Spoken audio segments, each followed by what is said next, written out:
I'm Jonathan, 31 years old. I work as a long-haul bus driver. Currently, I live with my wife in the town of Galena. That evening, I received a late-night passenger ride to the town, about a 3-hour drive from my home. After safely dropping off the passengers at 11 p.m., I immediately headed back home. As usual, I would find the nearest motel to spend the night before returning home in the morning. But that day was very important because my wife was about to give birth and was waiting for me in the hospital. We were expecting our first child, a cute little boy, and just the thought of it made me very excited. I searched on Google Maps for the shortest route home. Following Google Maps directions for about an hour, I turned right off the highway onto a narrow dirt road.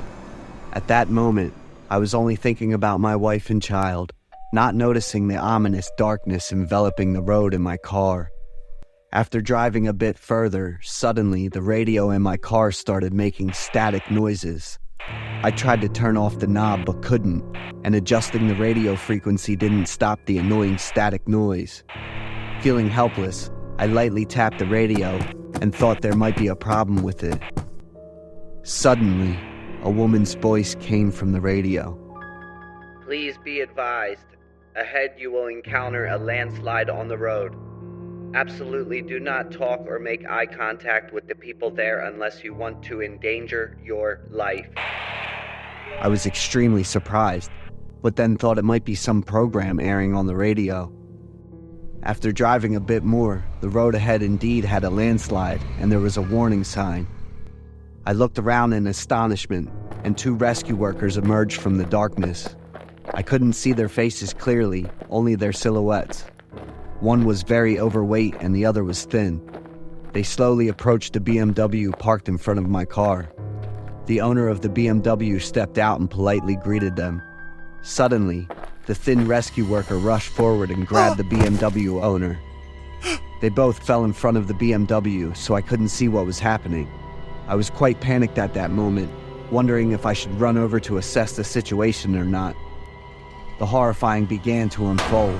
The overweight rescue worker was staring directly at my car, but it wasn't a normal look. He turned his head 180 degrees, his face and back facing towards me. He was smiling, a wide, ear-to-ear grin. He maintained that posture and walked towards my car. I was extremely frightened, quickly shifted into reverse and pressed on the gas to back up. But my car didn't budge. I became even more frantic.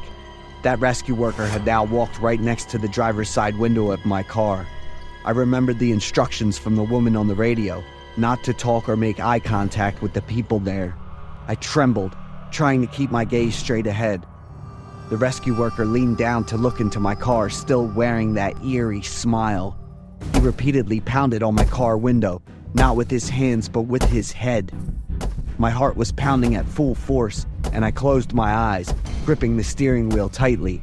The pounding grew louder and more intense. The only thing in my head at that moment was my wife and the soon-to-be-born child. I don't know how long after the pounding stopped.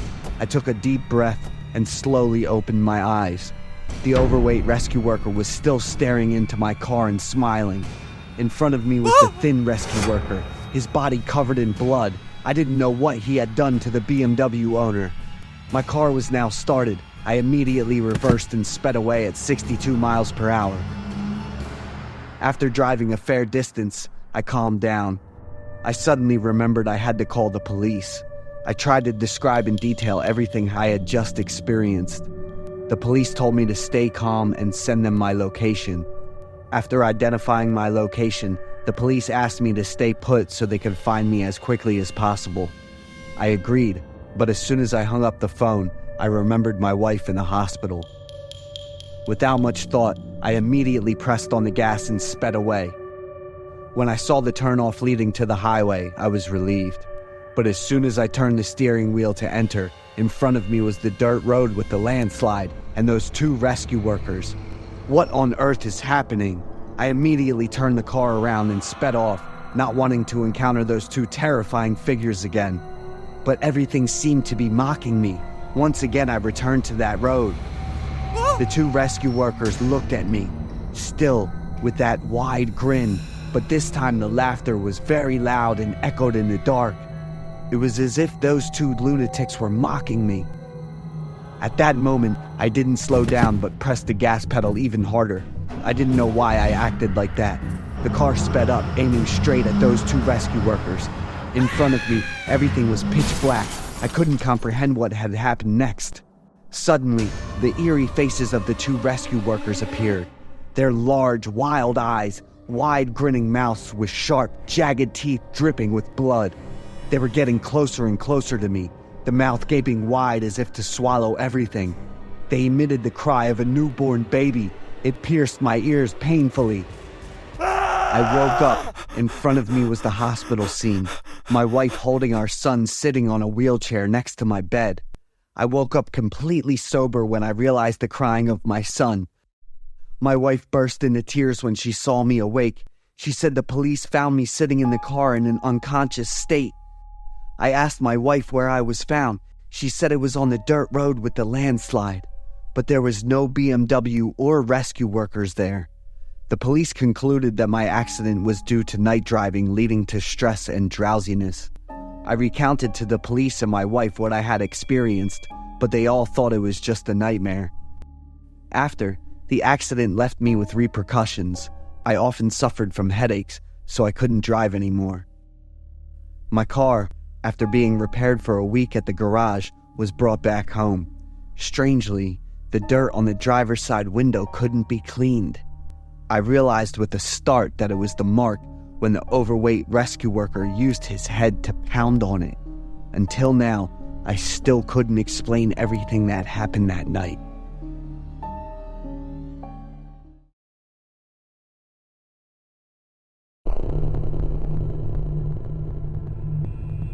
I'm Michael, a high school student living in Ohio, USA. I was not your A-grade student, and to be frank, I hated studying. Going to school every morning is quite tiring for me. As usual, I sat on the school bus to school. I sat in the last row, trying to relax by listening to music. I paid little attention to my classmates sitting in the vehicle. At a pickup stop, I suddenly had a strange feeling in my body. It was very difficult to describe. I paid attention to my surroundings, sat up straight, and looked out the window.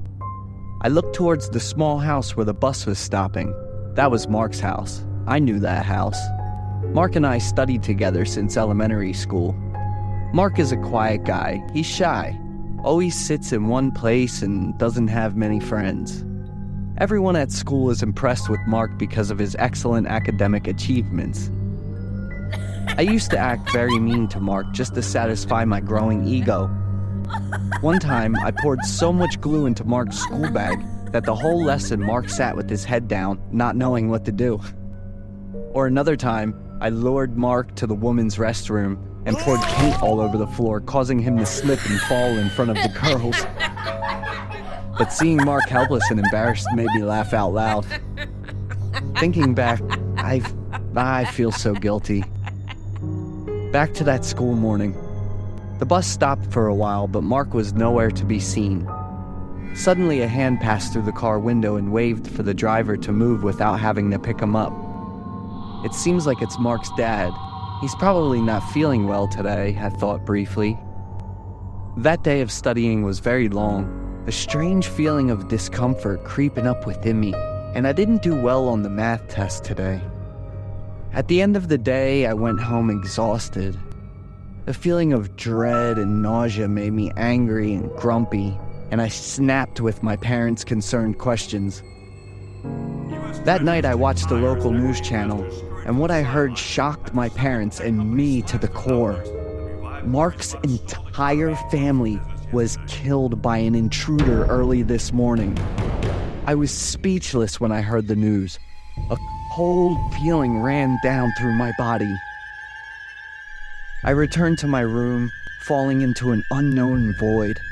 The clock on the table ticked the time regularly, but I still couldn't sleep, constantly thinking about the strangeness of this morning's events. Darkness covered the surroundings.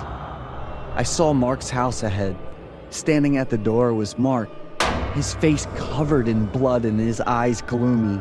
like an invisible soul trying to make contact from another world. Mark stared at me. My body couldn't move. I was extremely scared. Mark came very close, raised his bloody hand to touch my face, neck, and shoulders. Suddenly, he laughed loudly. His eyes and smile were wild. I woke up, startled, and found myself lying in bed, sweating profusely. I panicked and opened my eyes wide, looking at everything around me to make sure everything that had just happened was a dream. I was in my room. The window in the room was open, causing a cold wind to rush in, making me shiver. Suddenly, there was laughter.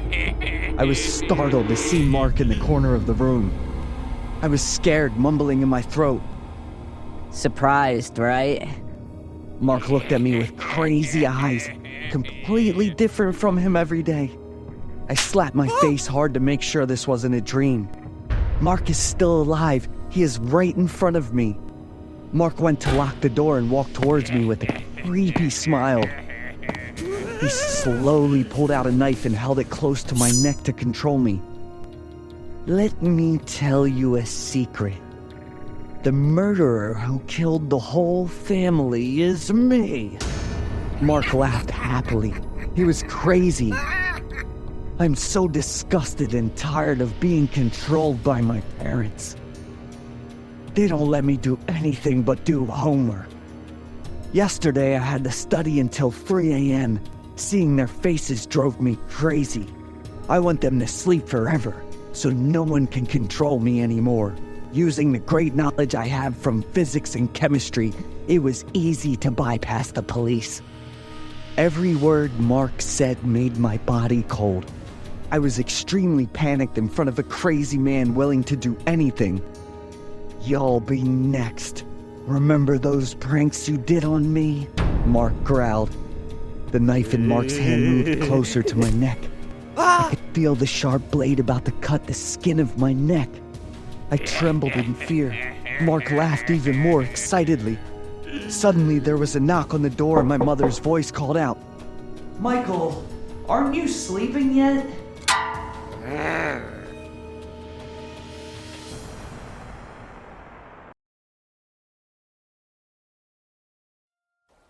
I'm Lisa, living alone in a comfortable apartment in Seattle, Washington, USA. 1 week, I signed up to work overtime at the company until late at night. I remember it was Tuesday. I lazily left the office at nearly 10 p.m. When we got down to the parking garage, the air was cold and gloomy, with only a few cars parked overnight. I approached my parking spot, panicked when I saw the car had a black skull painted on it. I went home, frustration lingering within me all night. The next morning, I asked the security guard to review the security camera in the parking garage. I want to know the bastard who did the trick.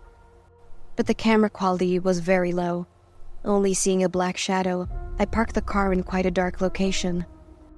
I had to swallow my anger and let him go. That evening, I still got off work late like the day before. Learning from experience, this time I parked the car near the camera. I carefully went around to check, seeing that the car was still intact. I felt secure in opening the door and sitting in. Suddenly, there were clicking sounds followed by savage laughter. It echoed in the quiet night space of the car tunnel. Startled, I grabbed the steering wheel tightly. A few seconds later, the laughter stopped, and I took a moment to calm down. Even though I'm a woman, I'm a rather brave one, and I don't believe in ghost stories. Slowly opening the door and getting out of the car, I looked around. The clicking sound rang out again. I concentrated on listening, slowly sat down and looked under the car. What caught my eye was that wrinkled face, that creepy smile, and that savage laugh. I pulled out a devil toy. It was probably made on Halloween. "Who the hell is doing this?" I muttered angrily. I walked around the parking area but couldn't find the vandal. That silly thing took me a lot of time. It was already 12 o'clock when I got home. The next morning, I went to work late feeling tired and lethargic. My close colleague Evelyn asked me worriedly, Are you okay, Lisa? Don't work too hard. Receiving a cup of coffee from Evelyn makes me feel more comfortable. Talking a little about Evelyn, she is Asian American. I love her beauty. Don't tell me you're still working overtime tonight, right? Evelyn asked. I smiled and nodded. She looked surprised and helpless, then left to go back to work. By 8 p.m. that night, I was exhausted. My mind couldn't work anymore. I decided to go home and rest early. Going down to the basement, heading towards the parking lot, I heard someone mumbling. The closer I got to where I parked, the clearer the whisper became. I could hear the content of what that person said were scary curses. Walking faster, my heart pounded when I realized there was a figure standing next to my car. I ran over, but that person noticed and immediately ran away. He ran so fast I couldn't keep up and lost track of him. Returning to the parking lot, I was startled to discover a strange object. It was a small piece of yellow paper. Drawn on it were very strange characters. I guess they were charms. I've heard of witchcraft, but it's not really popular in America. I was so shocked. I couldn't believe I would fall into this terrible situation. On the drive home, I kept thinking about the talisman. I asked myself a lot of questions about myself and my relationships. That night was truly terrifying for me. I was half awake and half dreaming, always feeling like someone was lying next to me. A cold hand was placed on my arm. I was fully aware and felt but unable to react. I couldn't move. I couldn't speak. That cold hand gradually touched my neck and squeezed hard. I widened my eyes in fear, my body still stiff even though I tried to struggle. The hand squeezed even tighter. My neck hurt. I sat up, opened my mouth wide, and inhaled as much as I could. I'm using 2 hands, squeezing my neck tightly. I fell into a daze and sat like that all night. It wasn't until the next afternoon that I arrived at the company. I wore a silk scarf to cover the bruises on my neck. Looking around, I couldn't see Evelyn. I asked my colleagues. They said she had a serious car accident last night. The garage guard said that she panicked and ran away quickly out of the parking garage, and at that moment, a car came. During that afternoon, I thought a lot about Evelyn. Now that I'm married, my husband is the one who helped me get through that difficult period. I am working as a department head and continuously succeed with large projects.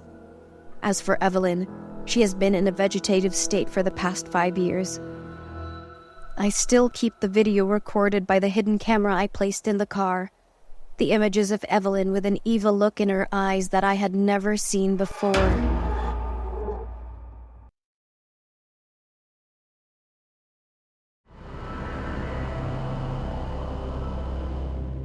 I'm Leon, living in New York.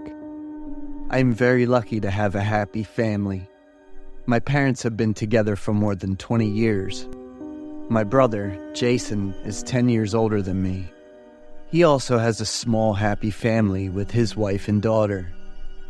That day was my parents' silver wedding anniversary. The whole family held a cozy party and took a commemorative photo together. My mother wore an old wedding dress. She was really beautiful at the age of 48. My father was also stylish in a white shirt. Parents said sweet words to each other. They thanked each other for their 25 years of companionship. My brother got his camera ready. My niece, Fiona, enjoys running around. My brother looked at Fiona happily and took a few pictures of her. When the whole family arranged a position to take photos, Fiona suddenly started crying and was not cooperating. Fiona is almost 2 years old this year. She walks quite well, but is slow to speak. She cried and then reached towards my mother as if she wanted my mother to hold her. When she sat on my mother's lap, she immediately became happy again. The whole family laughed because of Fiona's cuteness. Everyone looked at the camera and smiled brightly. After taking photos, everyone continued the party and danced together. More than a week after, my brother took the photos to be developed. After dinner, everyone brought out the photos to look at. I was startled when I held the photos in my hand.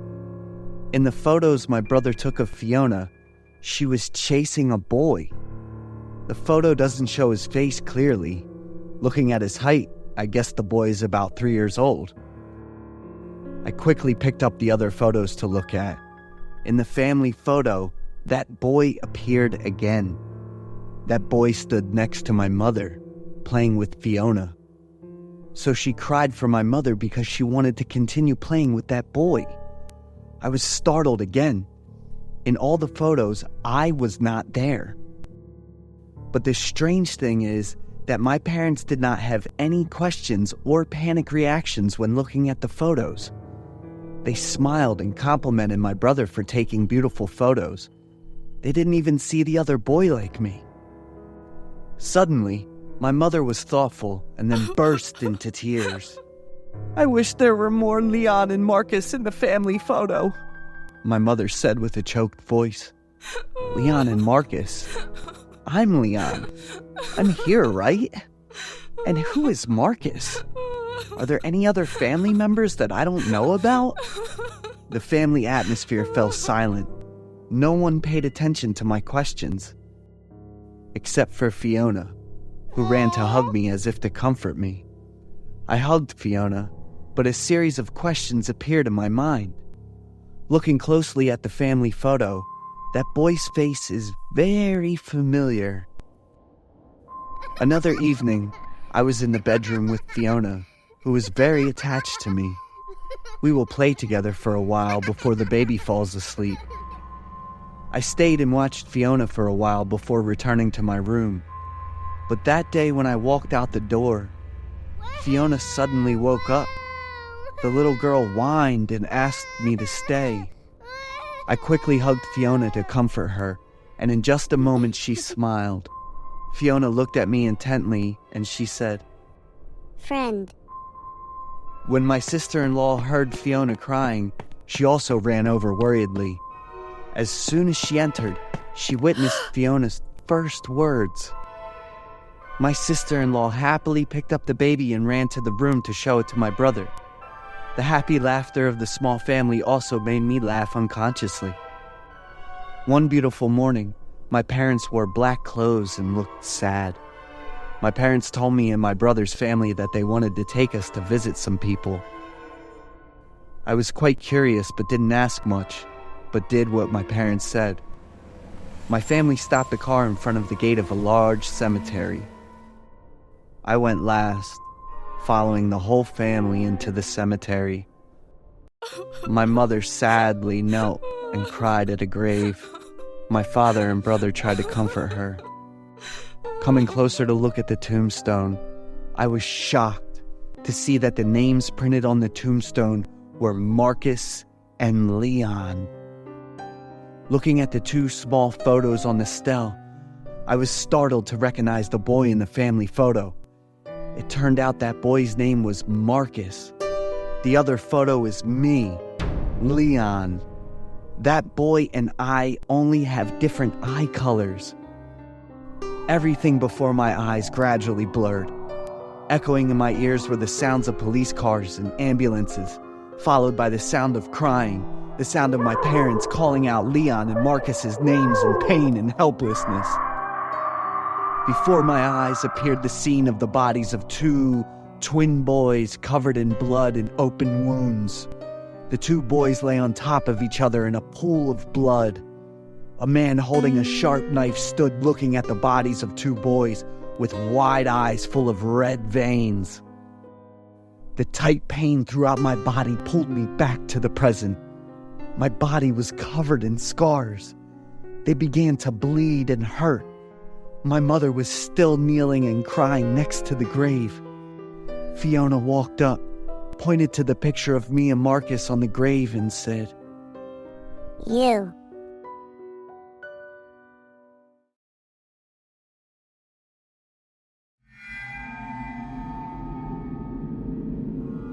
I'm Benny, 31 years old.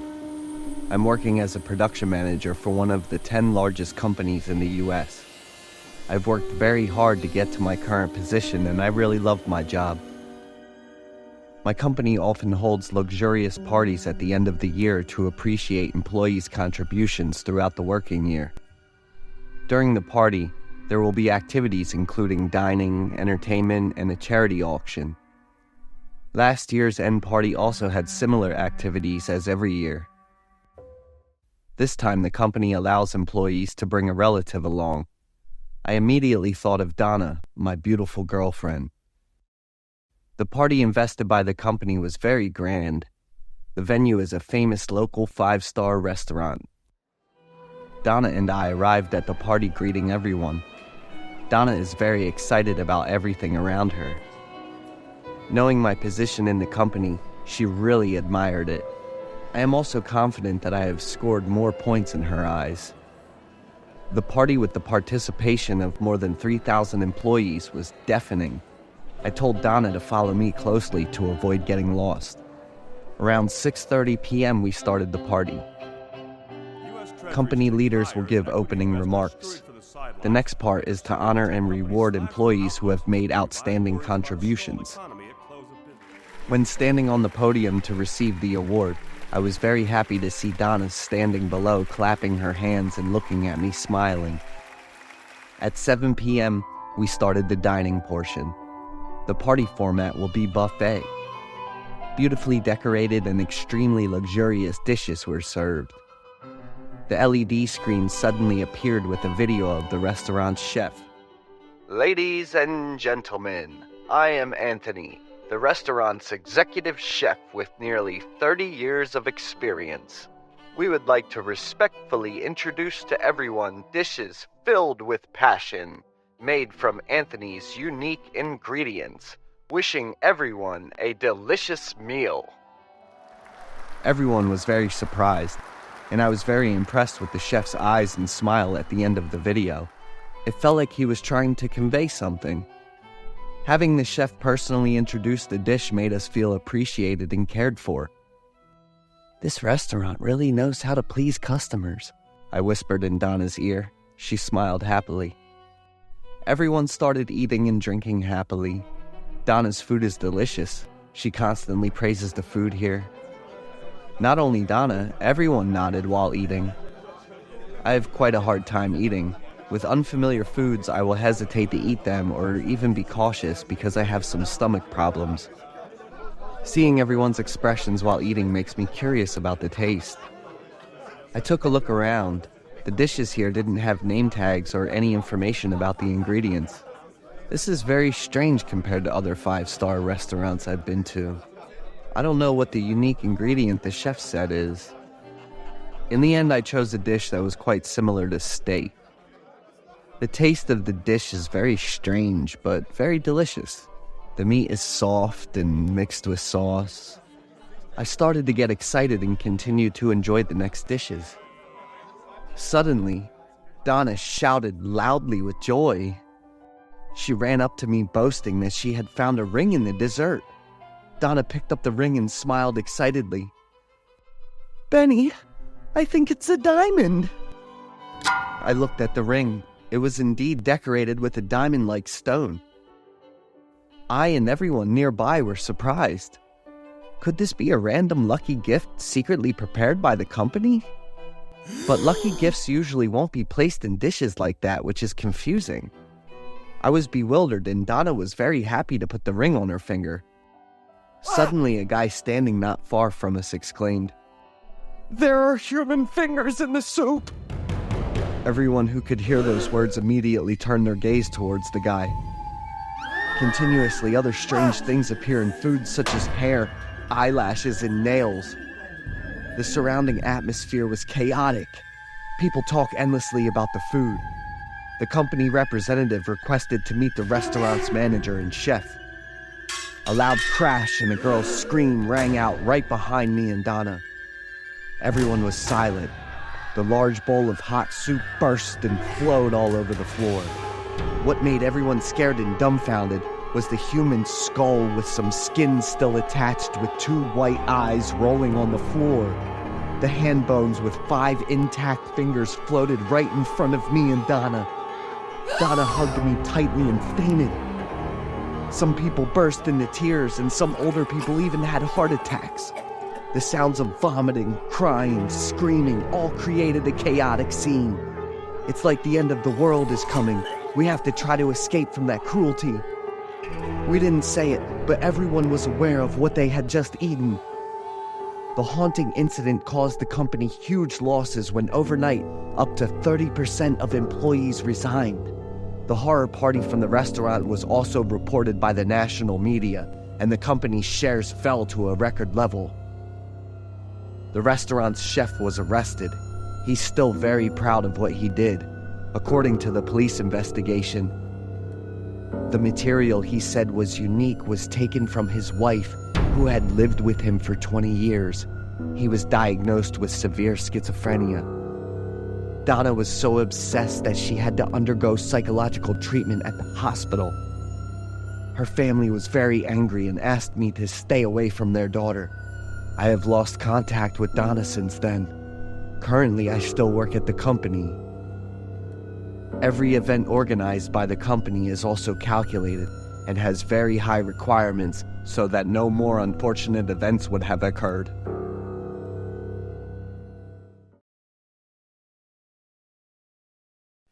The evil behind beauty. Adela is a girl with an open-minded lifestyle who loves hanging out with friends at bars. Even though she's just 25, she's got a comfy place right in the middle of the city and drives a fancy car. Adela's not planning to get married, and she isn't in any serious relationships either. Everything's kinda up in the air. One night, Adela was driving home solo after staying out at a bar until 3 a.m. Here, she meets this totally awesome guy named Marcus. They drank, talked, and danced together. Adela felt Marcus really liked her. She jokingly thought that she was about to add another guy to her collection of unclear relationships. Adela was still feeling buzzed from the drinks and music, happily humming as she drove. Suddenly, a red car started tailing Adela's car. At first, she didn't think much of it until the car kept flashing its lights and honking. Adela felt really uneasy, thinking it was some drunk or creep following her. She stepped on it, but the red car kept right on her tail.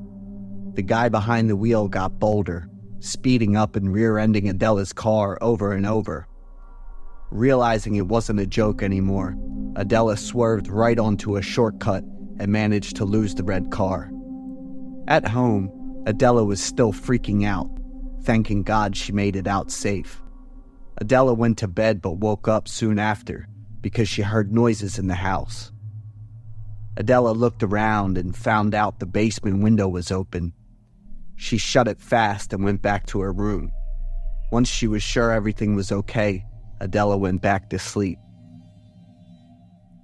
The next morning, Adela went back down to the basement. After checking things out, she looked really mad and freaked out. When she returned to the living room and sat down to eat breakfast, Adela tuned into the news. Police have located one of the citizens reported missing in recent days. The victim was a 31-year-old man with multiple incisions and cuts near sensitive areas. Although his physical condition remains stable, the man is exhibiting signs of severe psychological trauma. In the early afternoon, Adela grabbed coffee with her bestie, Erica. Adela told Erica about running into a weird car last night.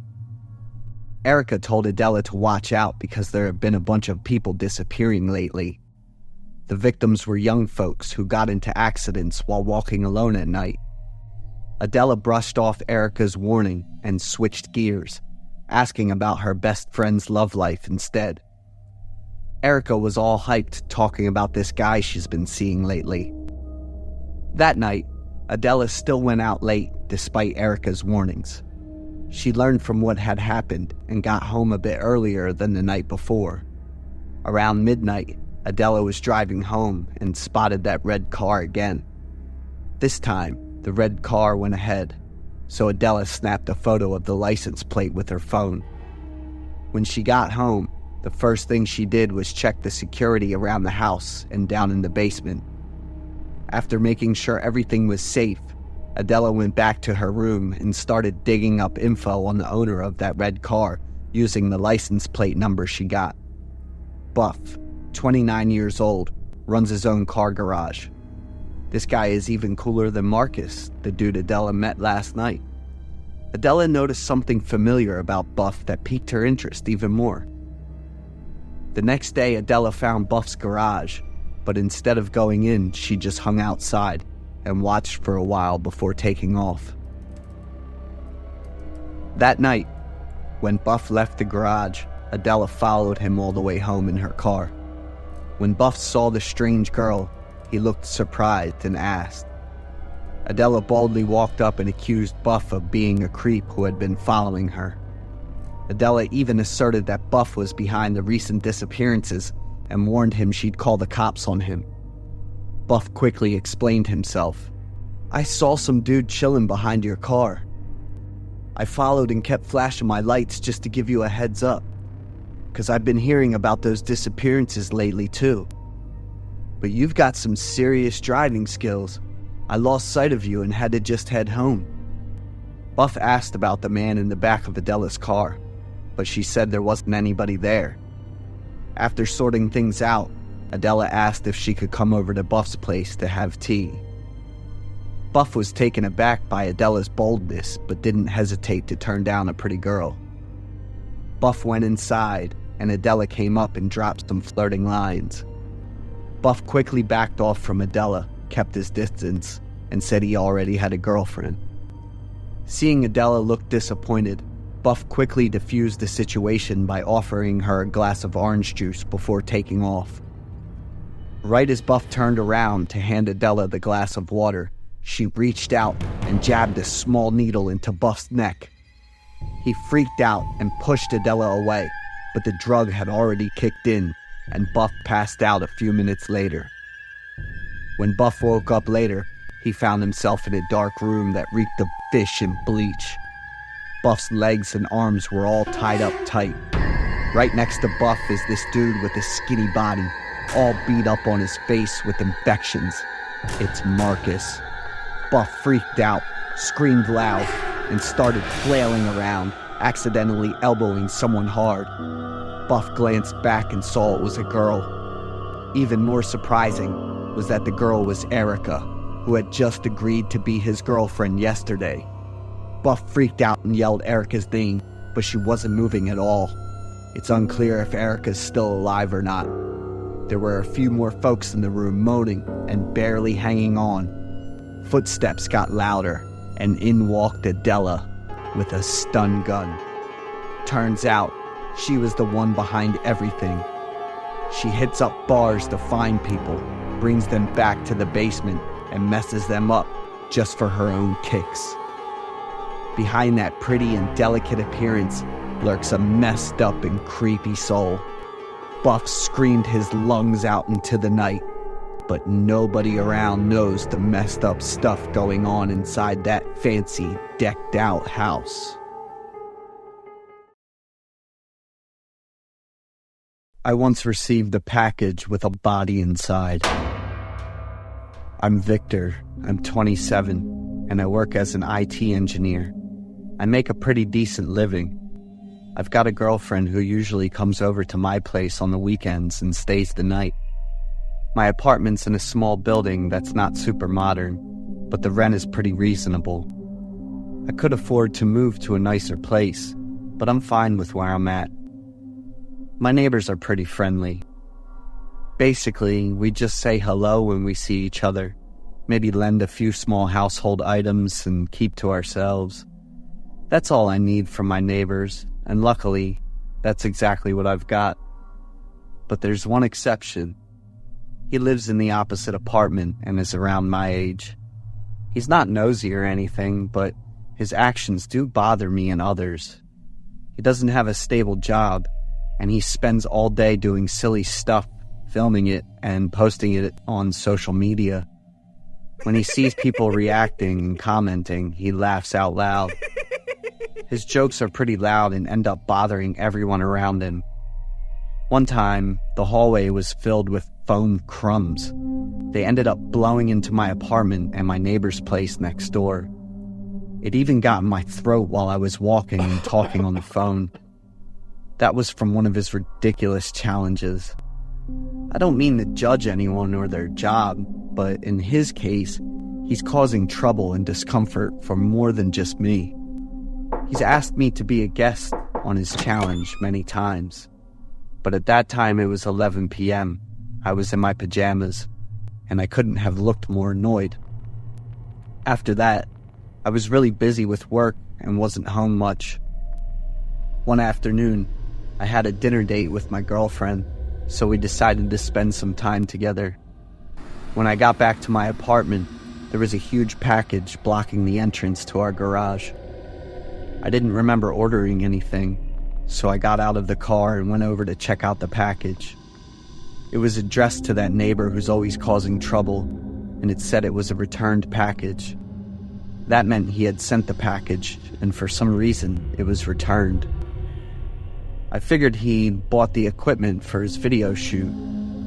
I moved it aside to clear the way for the car to get into the garage, and the package was insanely heavy. He must have bought a whole cow. I accidentally let go of it, and the package fell to the ground. There was a sound like plastic breaking. I was a bit panicked, but I quickly brushed it off. I figured I'd just tell him it was the carrier's fault, and that would be the end of it. I left the package next to the garage door, where it was covered by the roof. My girlfriend had just arrived, so we went inside, cooked together, and had a nice peaceful evening. The next morning we drove to work. As I passed the garage door, I was a bit surprised to see his package still there. Oh well, he'd see it anyway. I had a new project and was busy at work for 3 days straight.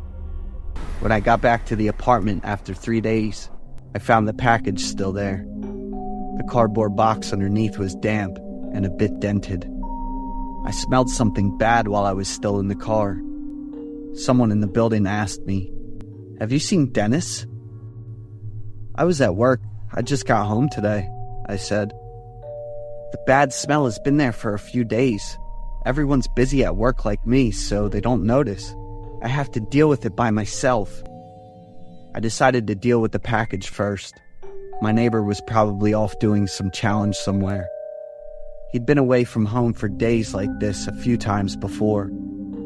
In the afternoon, after getting some rest, I grabbed scissors, gloves, and a bunch of large plastic bags and headed to the garage.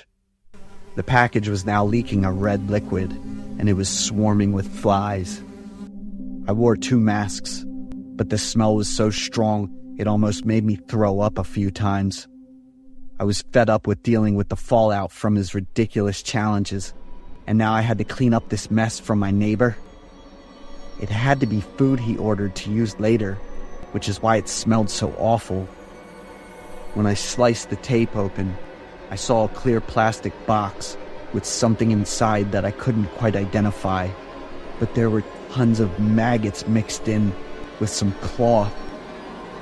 I tore off another piece of cardboard from the carton, bent down to take a closer look, and was met with the sight of a face being eaten away by thousands of wriggling creatures. I screamed and immediately called the police. 10 minutes later, the police showed up, took the package right away, and asked me to come down to the station to give a statement. After the forensic results came in, they concluded that the body in the package was my neighbor. He had died from suffocation. Another friend who often helped in filming videos went to the police station to make a report. 2 weeks ago, he took on a new challenge. He was going to turn himself into a package and travel across the states. He packed some dry food, waste bags, and climbed into a plastic box. In the beginning, he still kept in touch with his friend and mentioned how much he was enjoying it. He could feel the shaking whenever the truck was moving. His friend was busy with work and forgot about it.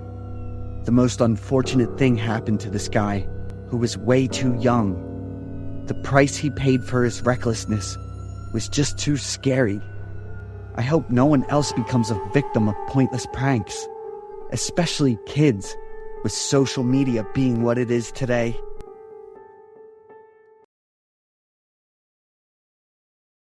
My fiancée is working at a really awful job right now. I'm Mark, 29 years old, and I'm working as an engineer. My fiancée was Erica. She was 27 and worked as a doctor at a local private clinic. We'd been dating for a year and we were planning to get married at the end of the year. I really loved Erica. She had all the qualities of an ideal partner and wife. We got along by listening to and understanding each other in every situation. We used to surprise each other with little things that show just how much we care. Erica's job often came with unexpected issues, so she got home late. The day I found out about the terrible thing was just like that. That evening, Erica texted me to have dinner on my own and not to wait for her. Erica had an emergency case, so she wasn't sure exactly when she'd be done. I had a quick meal, made a special beefsteak with potatoes and bread, and then brought it to the clinic for Erica. I knew she'd probably skip a meal or just have some juice if she was too busy with work. The food was all ready, along with a note with some loving words. I drove over to the clinic where Erica works. It took about 15 minutes to get from home to the clinic, so the beefsteak stayed nice and warm for Erica to enjoy. When I arrived at the clinic, I noticed an unusual quietness and the strong smell of medicine, one of those distinctive scents you get in clinics and hospitals. I called Erica, but she didn't answer. The surgery must have still been going on. I decided to drop off the food in her office and then head out. Walking down the hallway, I tried to remember and find Erica's office. Why are all the waiting rooms dark? I kept walking and wondered. If I wasn't wrong, the room at the end was where Erica sees patients. It was dark, too, so I cracked the door open and looked inside. I smelled something pretty unpleasant. Hard to describe, but it was a mix of a weird, fishy smell with a hint of antibiotics. I was feeling around for the light switch, needing a bit of light to figure out where to place the food so it'd be noticed quickly. After struggling around for a bit, I finally found it. The lighting in the clinic seemed brighter than usual. I squinted and turned around, making a few faces for a few seconds before I could see clearly, and I grabbed my chest, feeling my heart racing wildly, and backed up until my body hit the wall behind me. In front of me was an operating table with a man lying on it. More accurately, the body of a man. He was missing his left leg and right hand. It looked like his eyes had been operated on too. It took me a few minutes to remain calm. Then I moved closer to the body. If you think I was being brave, it was not entirely true. I was mostly just curious, because I noticed something unusual about his head. For a few seconds, I thought it might just be a medical model or something used for training. But no, as I got closer, I realized he was missing one more thing: his brain. I covered my mouth and collapsed to the floor. I shouldn't have let my curiosity take over my mind. I took a look around and was shocked for the third time. There were many glass jars containing human body parts: eyes, livers, kidneys, brains, and more. They were carefully preserved and even had price tags on them. I sealed my lips, trying to stay as quiet as possible, while inside I was screaming. I remembered horror movies about organ trafficking and body parts. The sound of the door opening and some voices made every nerve in my body stand on edge. I panicked, looking around, and realized I needed to hide quickly. There was a door leading to a storage room, and thankfully it wasn't locked. I quickly went inside. The voices became clearer. It seems like a man and a woman talking to each other. They were talking about something related to corneas, I thought. The voices of those people got fainter and farther, They didn't come into this room. I let out a sigh of relief, but just as I reached for the door handle to leave, another hand grabbed my pant leg. A man missing both his ears with his mouth stitched shut was locked inside a metal cage. I was shocked for the fourth time. What other horrible things could be in this clinic? I knelt down looking at the man, my eyes stinging and blurring with tears. He was in a kneeling position, looking incredibly miserable. His suit was dirty and torn, suggesting he must have had a high-status job or position at some point. What have you been through? The man started crying and pointed toward the door of the storage room. Did those people out there do this to you? He nodded vigorously, crying, and reached his hand out of the cage, hoping I would help. I stood up, looking around, trying to find something to break the lock. There was only a small amount of light coming from outside the clinic, so I couldn't see much clearly. I used my phone's flashlight to facilitate searching. As I turned around, the flashlight beam revealed another disfigured face. A girl with her mouth and eyes stitched shut was huddled inside another cage. Other muffled groans emerged, and as I shone the flashlight around, I was shocked for the fifth time. Beside the man and the girl, there were 6 or 7 other metal cages, and everyone inside had their speech restricted in some way. Some were still intact and clean, while others were motionless. I didn't know if they were still alive. It felt like being a superhero needing to rescue hostages. I was both scared and hurried, searching for a suitable weapon, but I couldn't find anything. I fell, crashing onto some unidentified objects. I let out a loud cry of pain. I got up, quickly grabbed my phone, and ran out of the storage room to the clinic. I hit the gas straight home. I've been sitting in the car for nearly 5 hours, still not going inside the house. It is nearly dawn. Erica still hasn't come home, and I'm not sure how I'll face her. She's definitely going to know I went to the clinic because the food and the note are still there. The eyes of those imprisoned in the storage room still haunt me. I dialed the police, but I couldn't have the courage to press call. The clinic is involved in something horrific and cruel, but Erica is related to it. I love her so much. We even have a future with plans.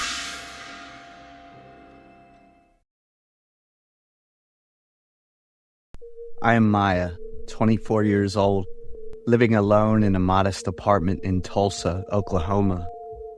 I'm studying marketing and have been working for over a year. I often buy used furniture from many different sources. Thanks to that, I have saved quite a bit.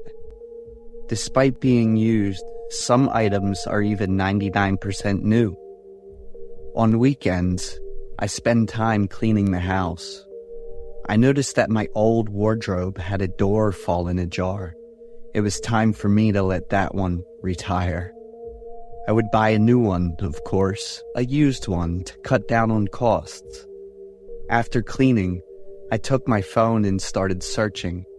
Very quickly, I found one that the owner had posted just a few hours ago.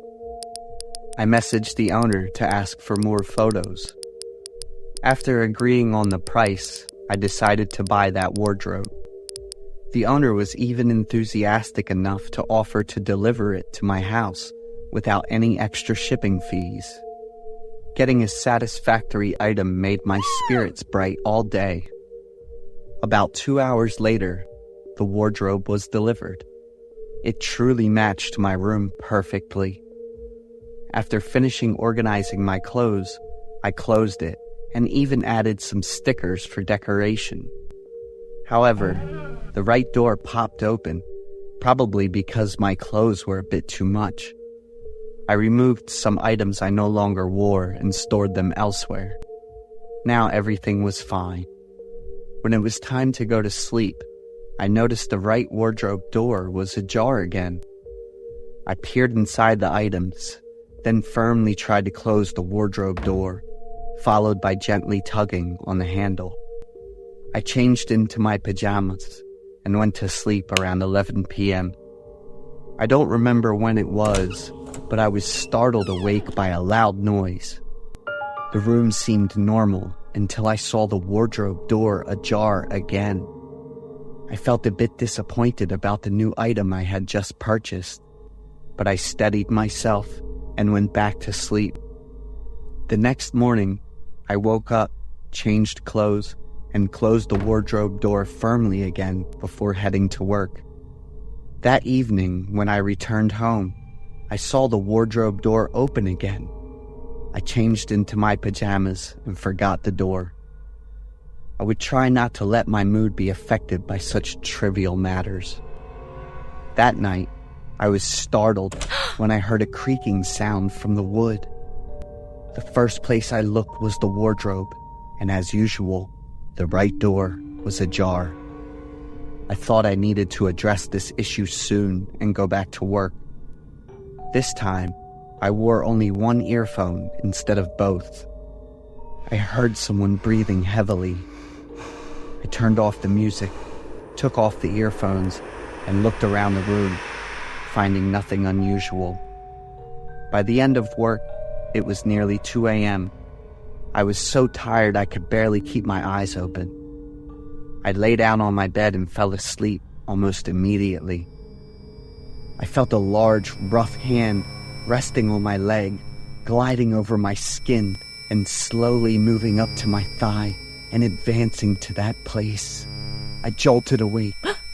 It had only been a dream, but the feeling had felt very real.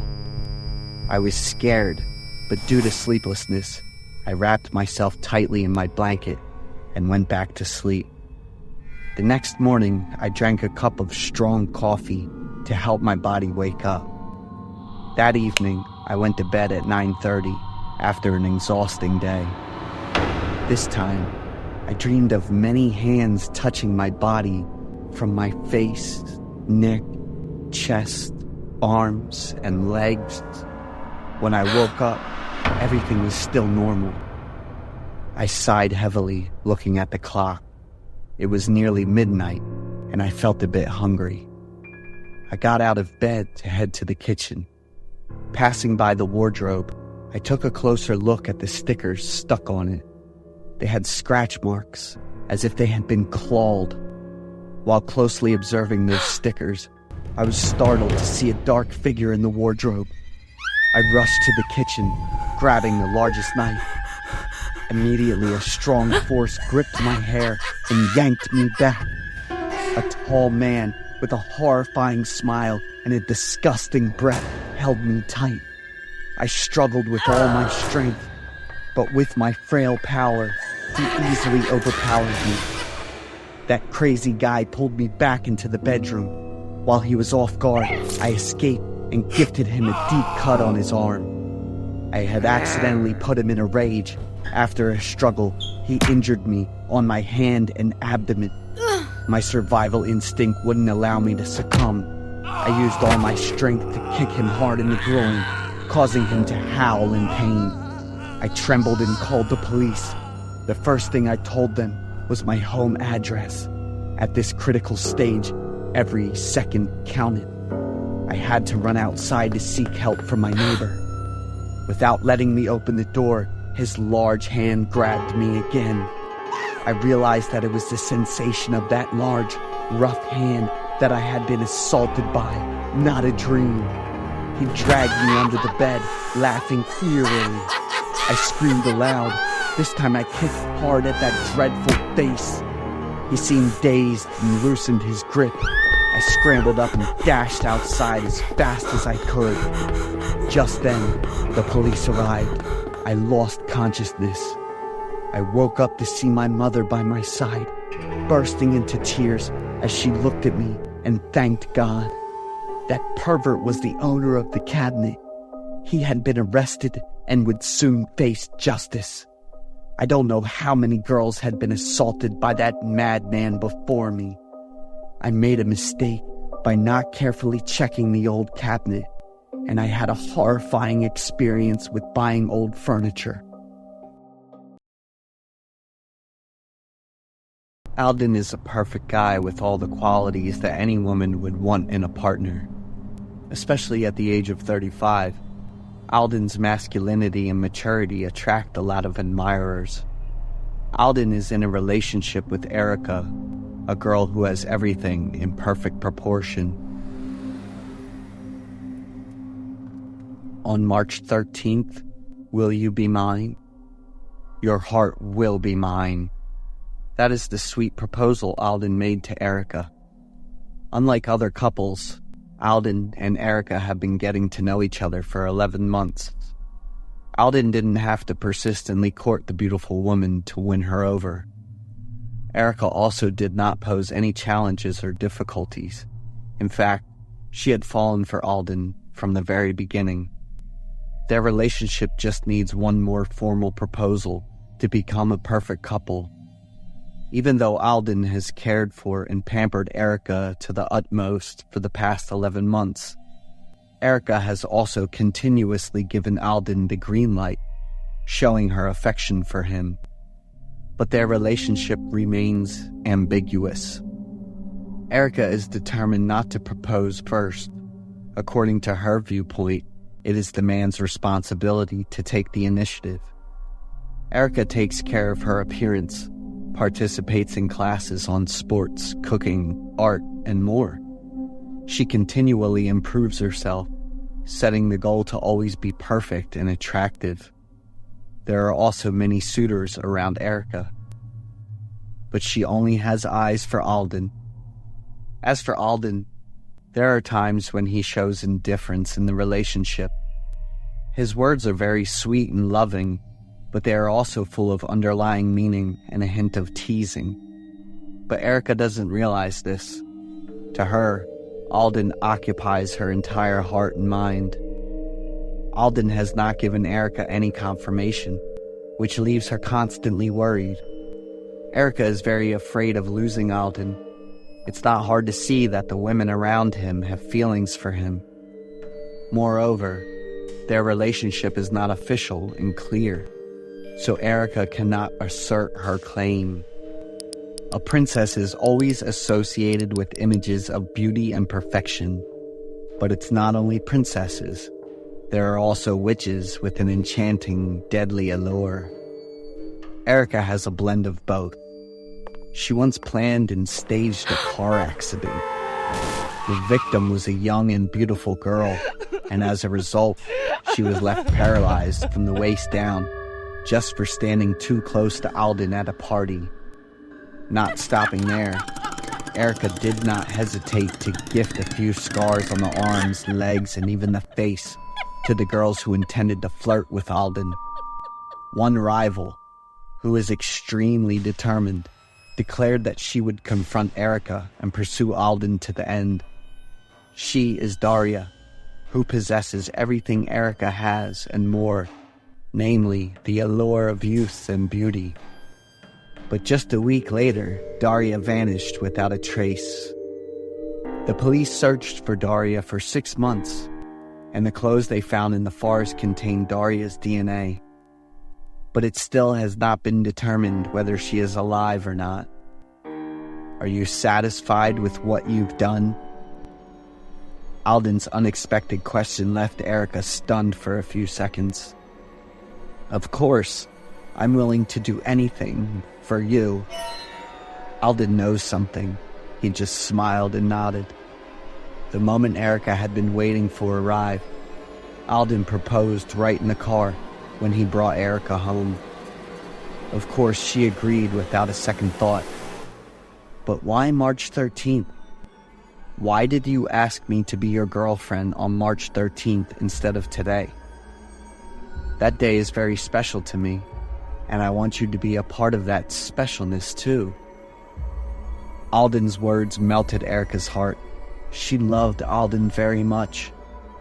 On March 13th, Alden invited Erica to his home for dinner. Alden even prepared a beautiful dress for Erica to wear that day. At exactly 7 p.m., Erica arrived at Alden's house. As she entered, Erica heard music and saw romantic candlelight, which made her heart race.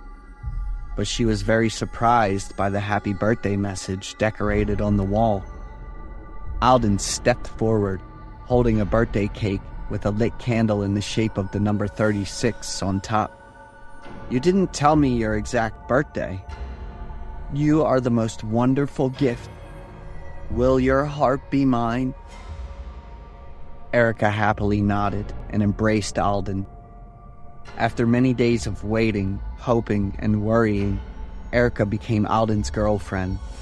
Erica can confidently say that they are a couple. They had dinner together.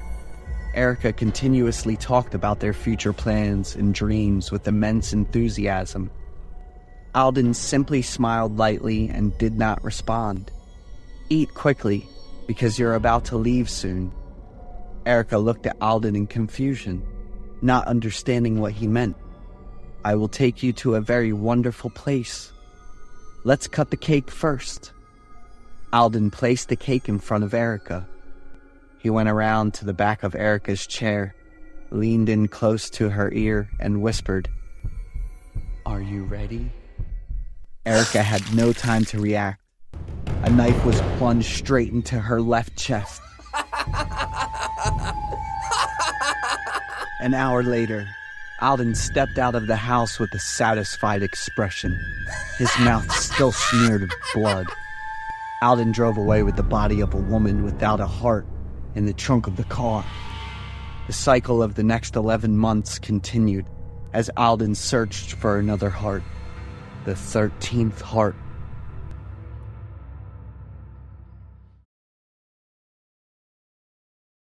The playground slide took my son. I'm Isaac, 40 years old, and I have a small family with my wife and our 5-year-old son, David. We were married for almost 10 years before we had David. David hasn't been as lucky as other kids. His brain development is slower than what's typical for his age. We still love and cherish him, and we want to give him the best we can. But ever since we had David, we have had a lot of tense arguments about how to raise him. My wife always wants everything to be systematic and scientific, while I prefer our child to develop more naturally. A lot of times, our discussions have turned into arguments, even right in front of David. One time, my wife and I got into such a heated argument that we ended up breaking some stuff around the house because I just couldn't calm down. David was standing near the dining table, trembling and crying because he was so scared.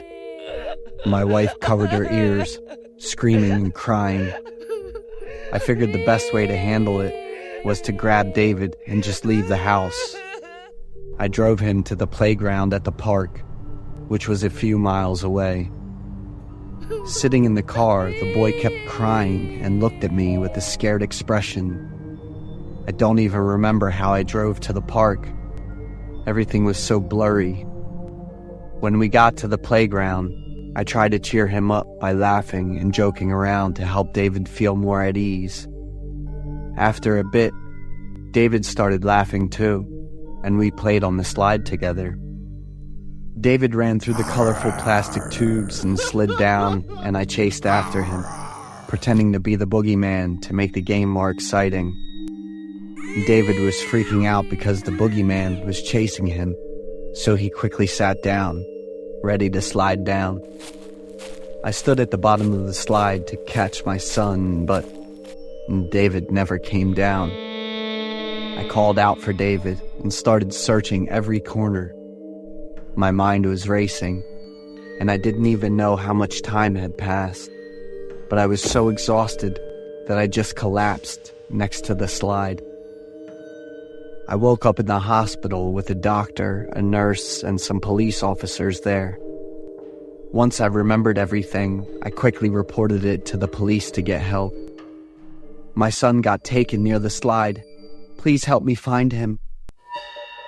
Mr. Isaac, we need you to come to the police station to help us with the investigation into your son's disappearance.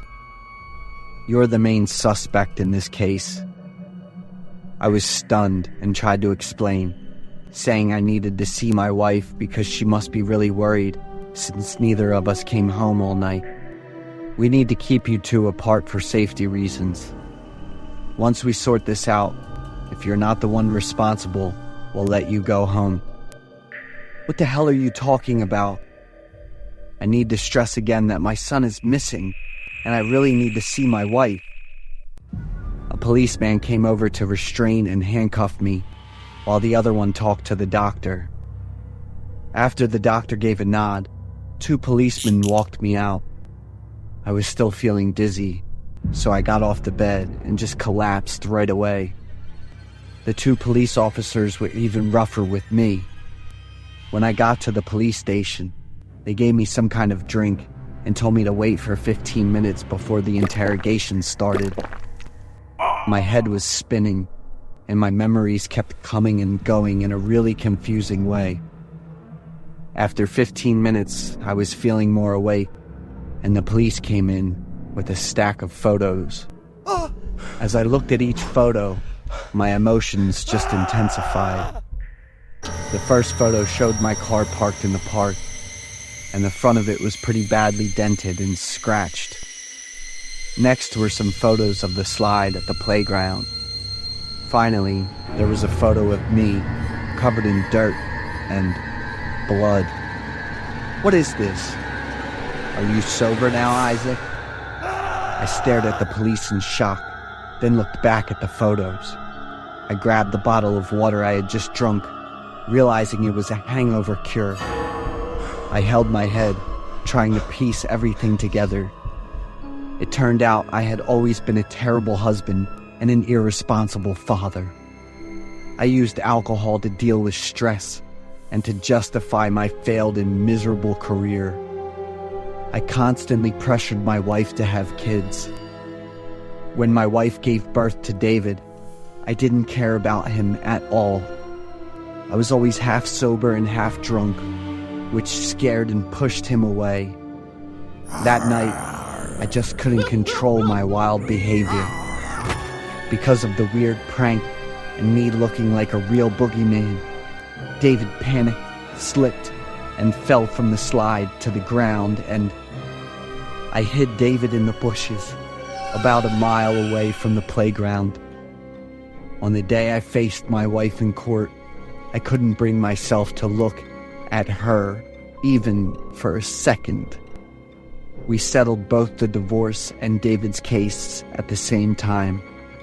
I lost everything and paid for my selfishness and carelessness with a 20-year prison sentence. I'm Jonathan, 17 years old. I'm an only child. My parents own a company and are very busy. One day, I came home after school and received a message from my mom on the refrigerator door. "I prepared food in the fridge. Dad and I will be home late tonight, so remember to lock the door carefully." After dinner and taking a shower, I checked all the doors and windows in the house and then went to my room.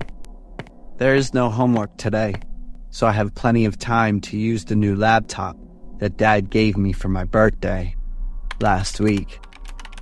I went into the chat room to look for friends to talk to. But am I the only one free today? For 30 minutes, no one showed up.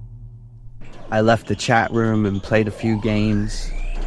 After a while, I looked at the clock and it was 11 o'clock. I went downstairs to get water and my parents still hadn't returned. Back in my room, I closed the game app and browsed through social media for a while. Just as I was about to turn off the computer and go to sleep, a video call notification from an unfamiliar account suddenly appeared.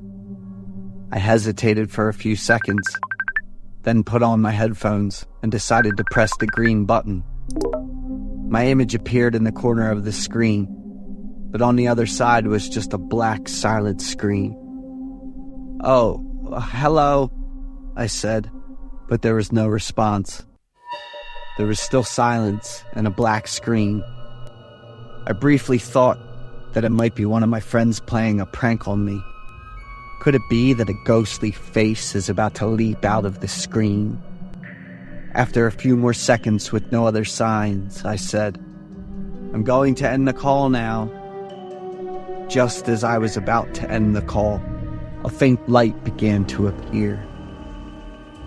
The face of a girl.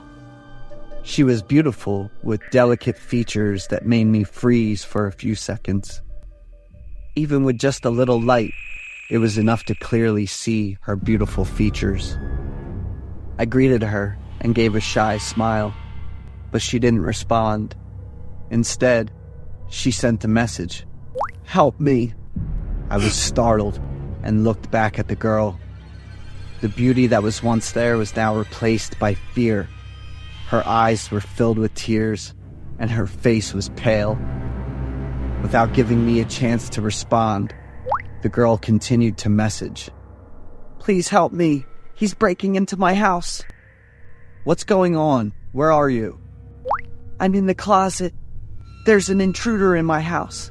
He's searching for me." The girl couldn't stop crying. Her messages were completely misspelled, but fortunately, I could still understand them. I kept asking about the situation, but the screen reverted to the black state it was in before. It seemed like she had closed the laptop. Several minutes passed, and it remained the same, but I could sense very faint breathing. She must still be there. My heartbeat quickened with each passing minute of waiting as I stared at the laptop screen. I checked the clock. 5 minutes had passed. "Are you still there? Are you okay?" I said. The girl gradually reopened the laptop and began typing a message to me. I noticed a red streak smeared across the corner of her camera. "It looks like blood," I murmured. He's coming into the room. He's about to find me. Please call the police for me." "I'll help you call the police. What's your name?"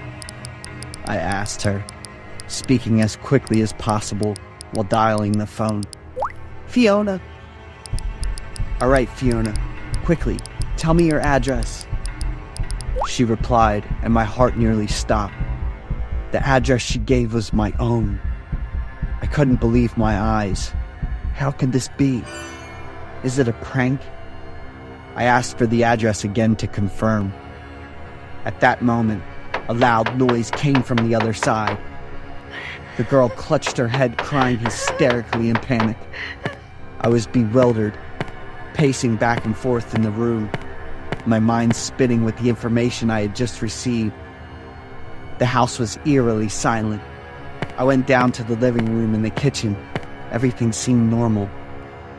But the strange thing was that the sounds from Fiona, her footsteps, became increasingly clear, as if they were coming from my own house.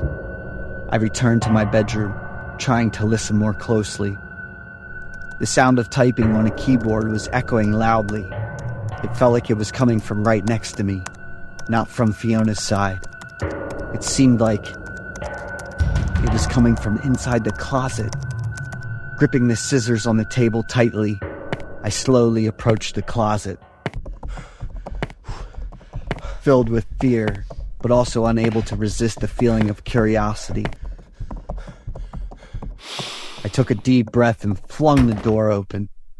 Fiona's scream of pain and fear from the laptop startled me. The video call ended, leaving the space in eerie silence at midnight.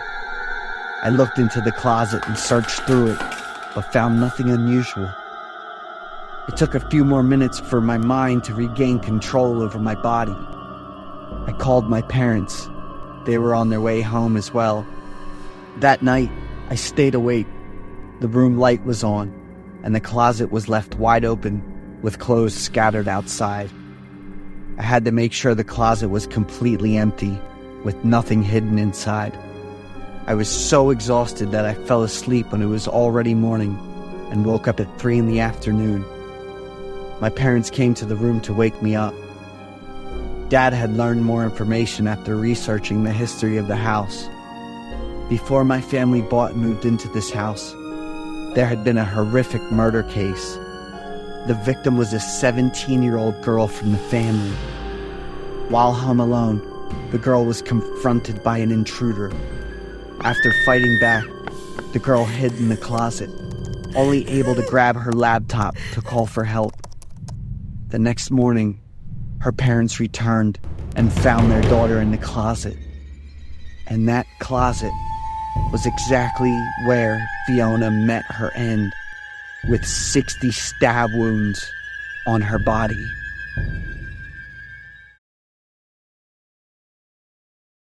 I'm really scared of the sound of kids crying, especially little girls. I work as a dispatch operator at the local police station. I've always wanted to be a police officer, but my health won't let me. Anyway, being a dispatch operator is kind of related to my dream, and I really love it. Even though the town only has about 12,000 people, we still get a ton of calls. Fights, petty thefts, or lost pets. It's always something.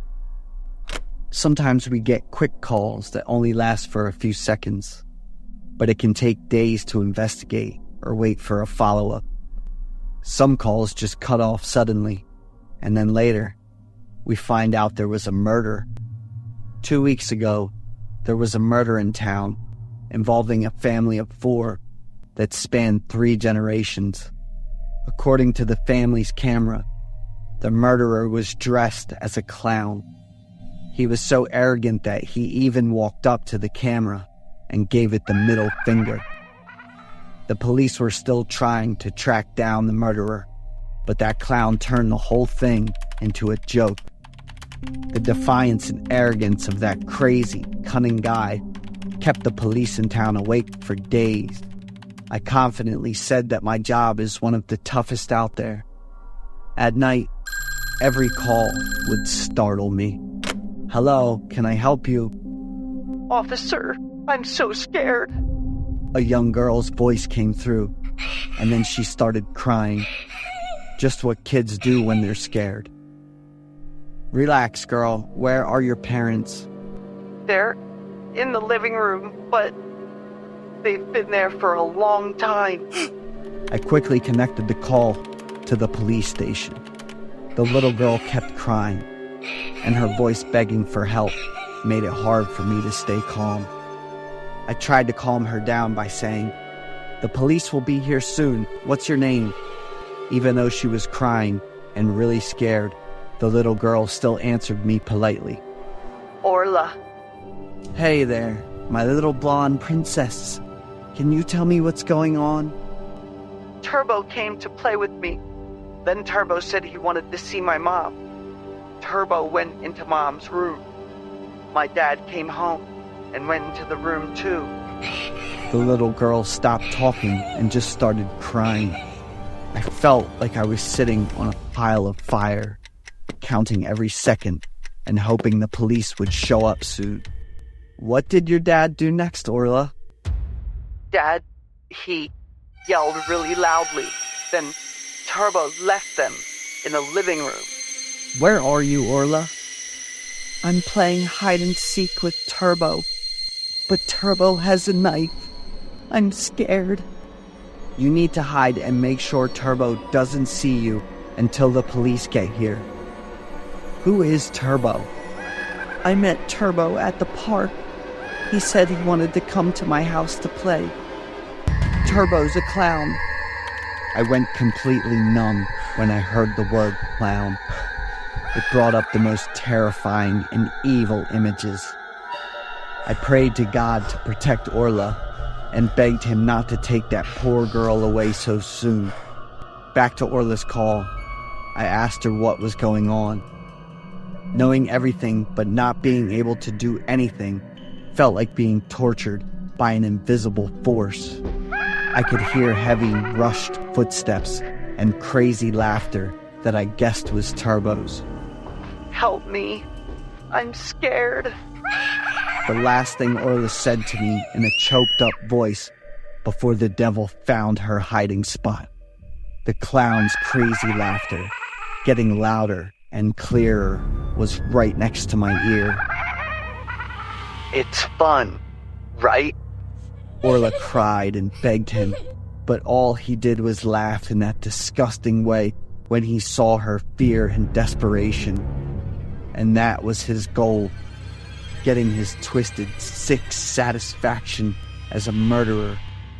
He kept the phone connected on purpose so I could hear all those creepy, slimy, deadly sounds.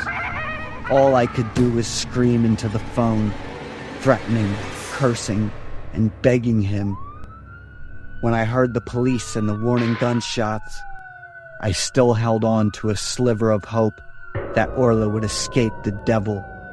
The girl and her parents were murdered, and he got away again.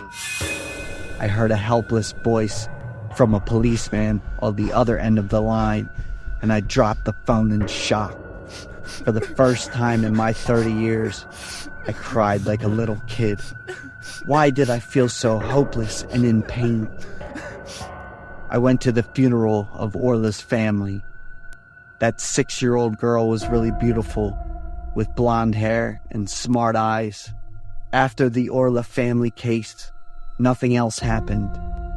But we still don't know who the murderer is. Almost a year has gone by, and the police are still trying to figure it out. It's still unclear what that clown is up to, or what other plans he might have.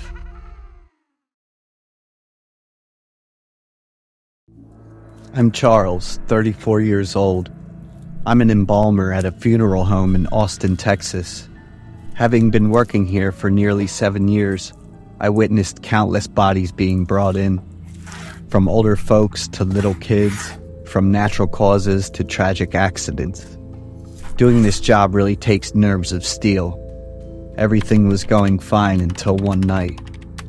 I was working an overnight shift at the office. I answered the phone, and the police asked me to take in the body of a woman who had drowned. Hearing about accidents involving women and kids makes me feel really sad. 20 minutes later, they brought the body to my place. 2 staff members and I drove over and brought the body down. I asked them why the girl was so heavy, but no one paid attention to that. The 2 drivers quickly finished their work and left. I moved the body into the morgue and started checking the info and identifying it. The white towel covering the body was soaked in a light red liquid. Even though I've done this a bunch of times, I still get really scared and nervous. When I pulled the towel down, I almost collapsed. The body had a messed up face, rotting flesh, and even made a bubbling sound. Even though it was really quiet, I could still hear it clearly in that silent space. It took a few minutes to get everything sorted and calm myself down. I picked up pen and paper from the ground and approached the body. That wasn't the body of a woman, and she didn't die from drowning. I quickly jotted down what I saw and headed back to the office. I couldn't get in touch with the police who handled the body or the 2 drivers. As soon as I left the room, I heard footsteps. I immediately shouted, "Who's there?" There was no response, and I didn't hear any footsteps. There were no signs of a break-in, too. I'm sure about the sound I heard earlier. I became more alert and got back to work. When I got to the body, I froze. The way the body was lying and the white towel had shifted from how it was originally. I forgot to take a photo when I got it, so I'm not sure.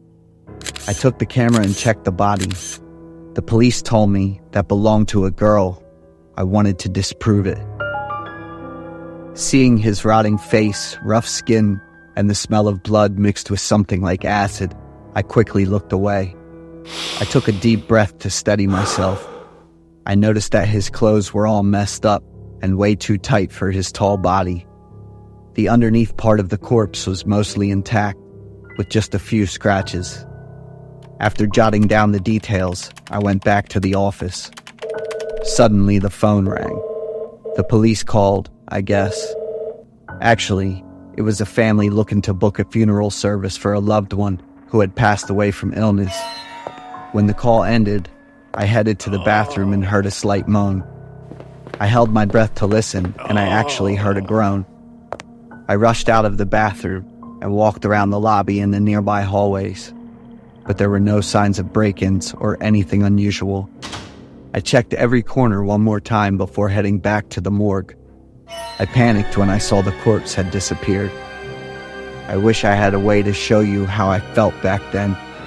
A body went missing. Honestly, in almost 7 years on the job, I'd never come across something like this. I had a chaotic question running through my mind at that time. With my legs shaking, I ran through the hallways and rooms searching for that body. My fear kept getting worse and worse, and I felt like I was about to lose control. I rushed back to the office intending to call the police, but the phone line was cut, and the scissors were still on the table. My cell phone and wallet were gone too. There was a bit of blood on the table that went all the way to the window. I was even surprised that the window was open. I quickly ran to the nearest house and asked them to call the police and let them know what was going on. When the police showed up, they told me they'd found a drowned girl's body on the trail behind the morgue. I felt like I went from level 10 to level 100 in confusion. While I was talking to the police at the funeral home, one of them got a call. Death row inmate Gary escaped from prison just a few hours ago. They found the prisoner's clothes in a vial of acid hastily buried behind the prison. Gary stole my phone, but he didn't realize it had a location tracker. The police caught him a few days later. Gary's deformed face is seriously infected, and the awful smell makes him look like something out of a horror movie. He admitted that he messed up his face on purpose so the police wouldn't be able to identify him. Then he pretended to be dead so he'd be taken to the funeral home and could try to escape. The two drivers also got in trouble for their careless work. What happened was not something creepy and horrifying. To me, it was ironic that after nearly 10 years in the job, I still couldn't tell the difference between a dead body and a living one. I beat myself up about it for a long time and promised I'd never make such dumb mistakes again.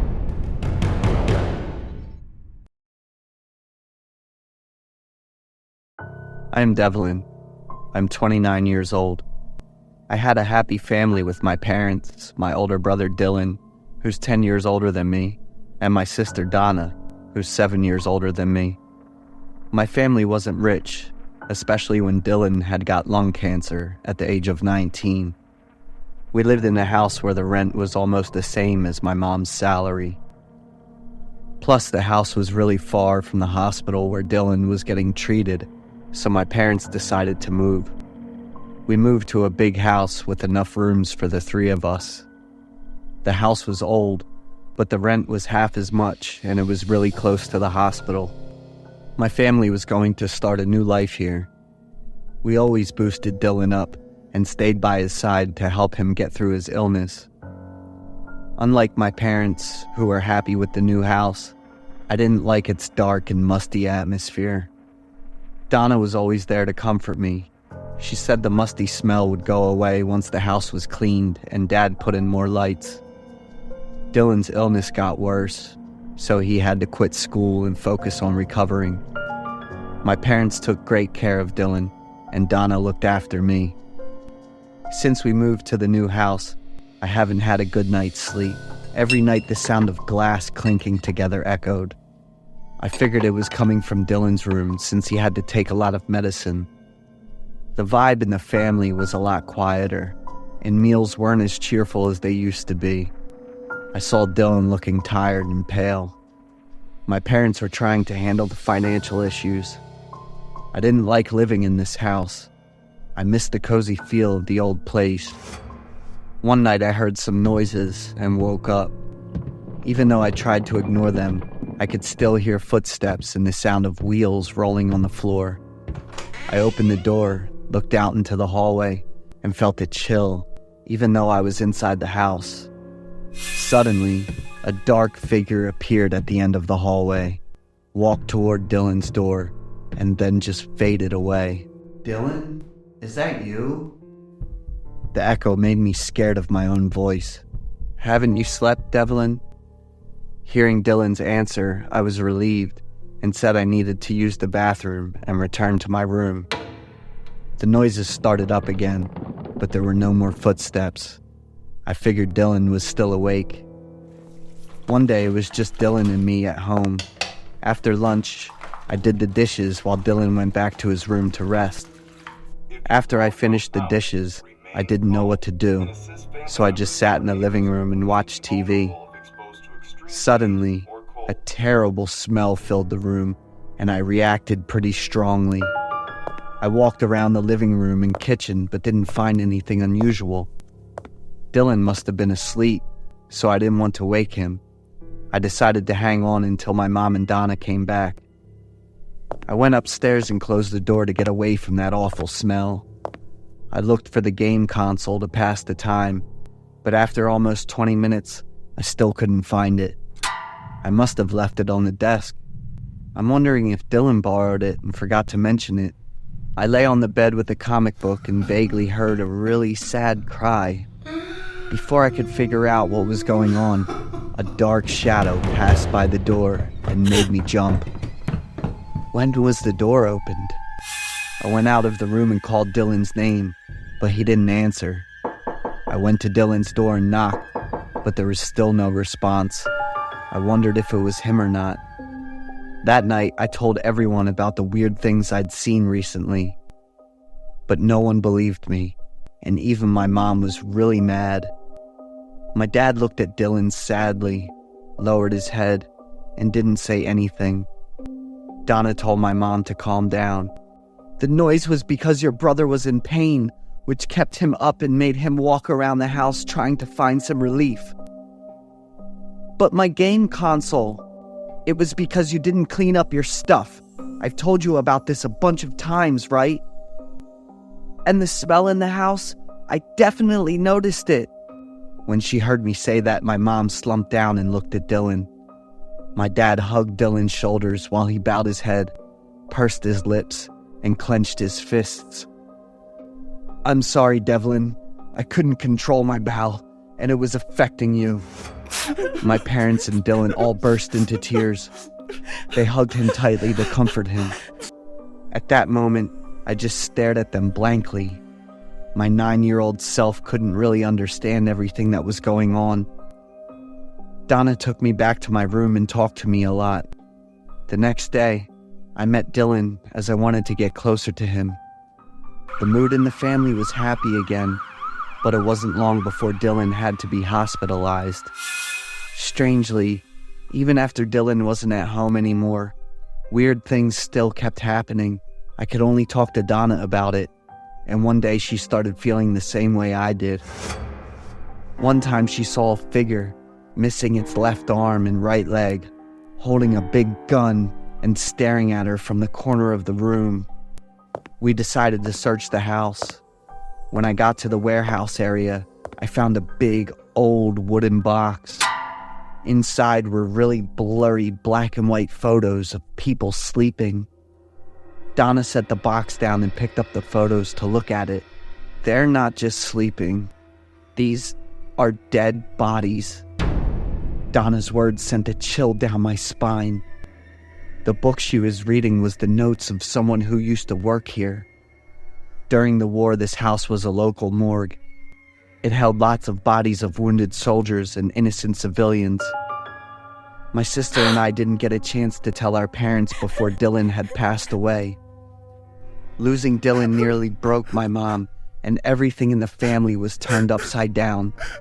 My mom wanted to move back to the old house because it held so many memories of Dylan. Before we left, Donna and I showed our parents the photos in the notebook. My parents invited a priest to come and pray for Dylan's soul and for all the souls in the house. It's been 20 years, and my family hasn't stopped thinking about Dylan for a single day.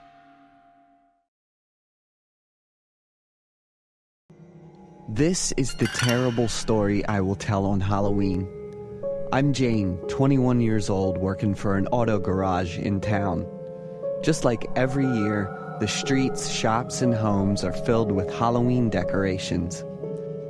One morning while walking, I was attracted to a group of people gathering on the sidewalk. When we got closer to see, people were enjoying themselves, taking pictures with a mannequin hanging from a tree. The mannequin was female, wearing a white dress with lots of stains and long, scraggly brown hair, body covered in bruises.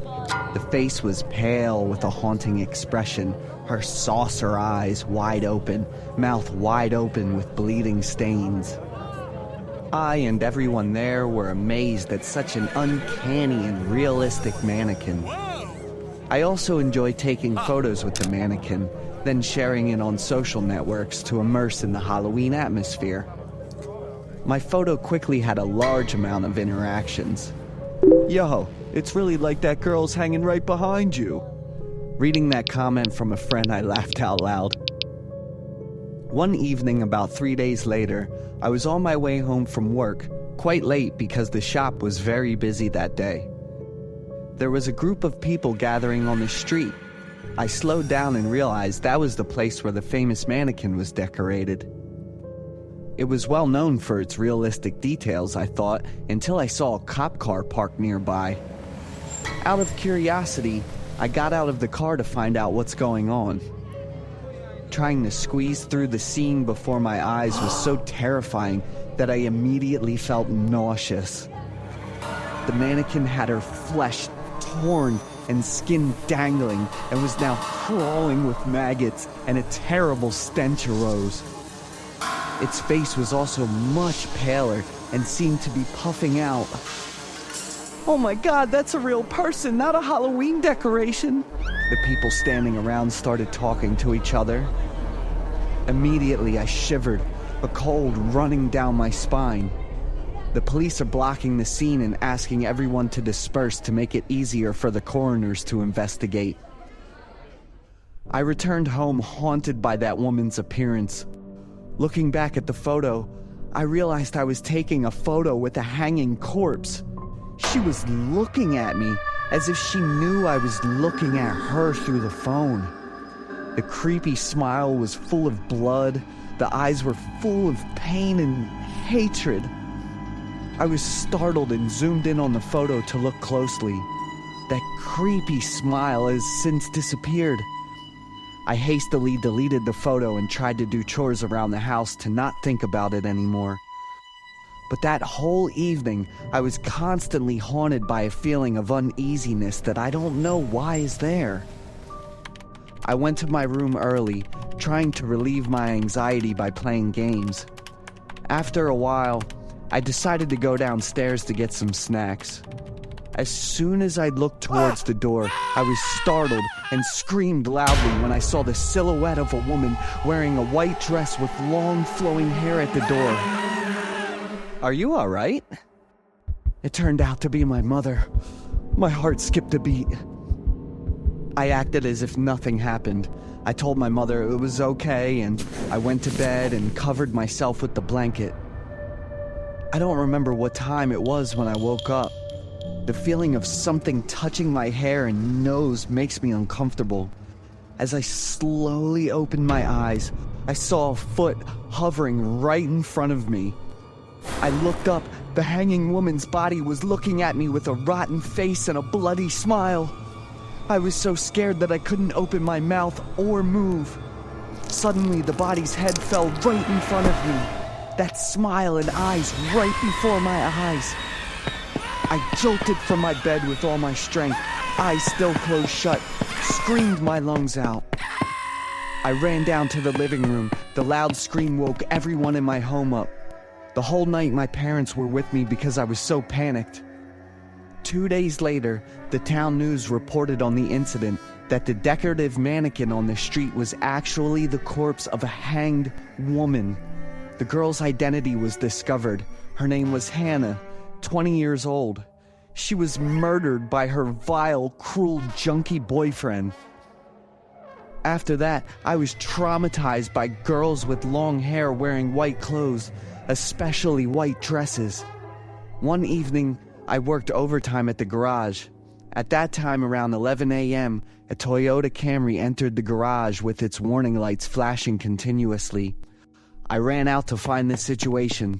Stepping out of the car was a girl with long hair, wearing a white dress that covered most of her legs. She didn't look at me, but was still bending down to get something from the car. I started to feel nervous. I asked her what help she needed. She said there was a problem with her car's brakes, causing her to almost have an accident, and she wanted me to check it for her. She stood up straight and looked at me, the face that I knew too well.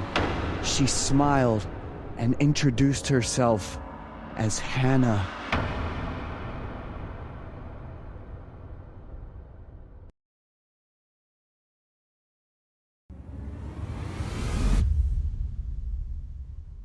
I'm Jax. I was 31 years old. I thought I was handsome with blonde hair, blue eyes, over 6 feet tall. There are many interesting persons I've met, but I'm still waiting for the one who's really right for me. On the flight back to visit my family that summer, after all the check-ins, I sat waiting for the boarding time. A man sitting in the opposite row looked at me intently. He has toned muscles, healthy brown skin, curly hair, and a high nose bridge. He wore an elegant black suit. I think he was on the same flight as me. The flight was suddenly delayed by 2 hours because the destination was having bad weather. I had to play games on my phone to pass the time. About 30 minutes later, I was startled to see that man still looking at me, smiling, friendly, and waving. I was a bit surprised and waved back. I was actually quite impressed with that appearance. He proactively approached, introduced himself as Alex, 33 years old, and working as an engineer in Texas, which is also my hometown, coincidentally. He said he noticed me from the first time he saw me. That's right, he's gay, and so am I. People like us will have a special feeling about people who are similar to us. Alex and I follow each other's Instagrams. I want to get to know Alex better. The flight finally took off, and we sat quite far apart. Landing at the Texas airport, I got my luggage back. Alex pulled 2 suitcases and happily walked towards me. We asked each other about the next destination. Alex said there was another package. Alex asked me to hold the 2 suitcases and quickly return to the baggage gate. I didn't think much and happily agreed to wait for Alex. But he hadn't come back for 30 minutes. Looking at the clock, it was almost 10 p.m. Another 15 minutes passed. I tried contacting Alex via Instagram several times, but to no avail. Both mine and Alex's luggage were 4 large suitcases. I couldn't drag them all over the airport to find him. Hunger and fatigue made me frustrated. Alex called me back, apologizing very much for keeping me waiting. Because something unexpected happened, Alex left the airport first. Alex told me to go to the address he texted and sent a private driver to the airport to pick me up. He wanted to invite me to his house for a meal to thank him.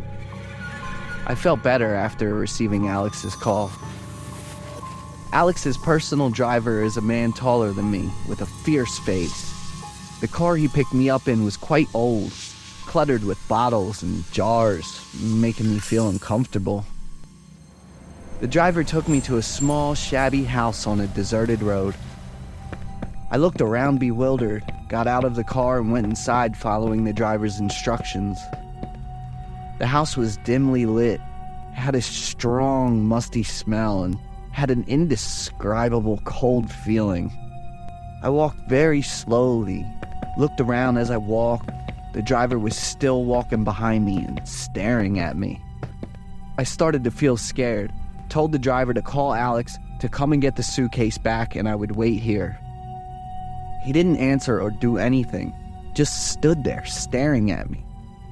Taking a few seconds to try to calm down, I quickly walked towards the door, saying as I walked that I had something urgent to do first and would text Alex later. The driver immediately stopped me. I was stunned. There was a noise behind me. Before I could figure things out, the driver grabbed my arms and restrained me. He forced me to go deeper into the dark house despite me asking a lot of questions. He pushed me into a room. In front of me was Alex with a strange smile, holding a sharp knife.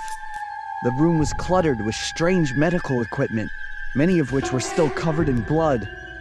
On the wall hung many photos of different men. They will lose any part of their body or have knives or scissors close to their skin. Their expressions were extremely painful and panicked. The middle photo, and also the largest photo, is a photo of Alex and the driver taken together. They posed with extremely intimate gestures and smiles as if they were mocking viewers. So panicked, all I could do at that moment was run away. I tried to struggle away from the driver, but his strong grip held me firmly. Alex grabbed my hair with one hand and held it tight. His other hand slowly brought the knife towards me. I begged in fear, but Alex continued to bring the knife. Alex and the driver burst into perverted laughter and were extremely satisfied when they saw me begging and shaking. Just as the tip was about to touch my face, the loud sound of police outside surrounded the house. Alex and the driver looked out in surprise. I took the opportunity to get up and escape. Running outside, I saw 3 police officers, along with my father, looking at me worriedly. On the way with the strange driver, I had texted my dad about my situation and sent him the location. Luckily, he arrived in time. Alex and the other driver were arrested. They're actually a gay couple. They target gay people like me, terrifying them with blood and wounds, satisfying their perversion with screams and begging. Everything is completely different from the kind and handsome appearance that Alex has. His face and that disgusting smile still haunt my mind to this day.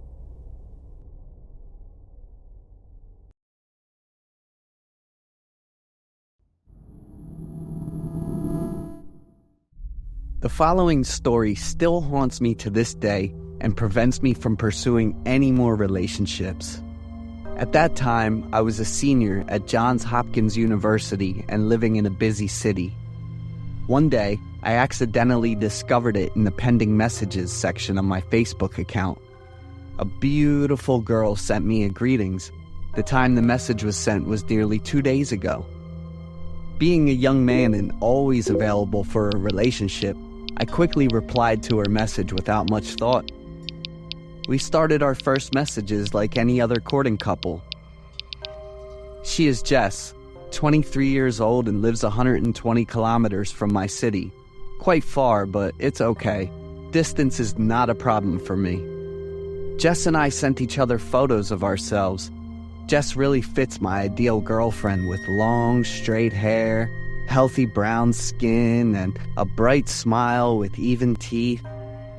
I was really surprised and impressed with her interests. Horror stories and images always excite and interest her. This contrasts with Jess's sweet appearance. We talked for a while, and it felt like we got along very well. I repeatedly expressed my desire to video call to see Jess's face, but she always had a reason to refuse. Our distance was quite far from each other, so Jess replied that we would wait until another time when I said I wanted to visit. I happily agreed. I must have liked her quite a bit. Jess will suddenly send me a scary photo of a place or a severed part of a person or animal while we're chatting.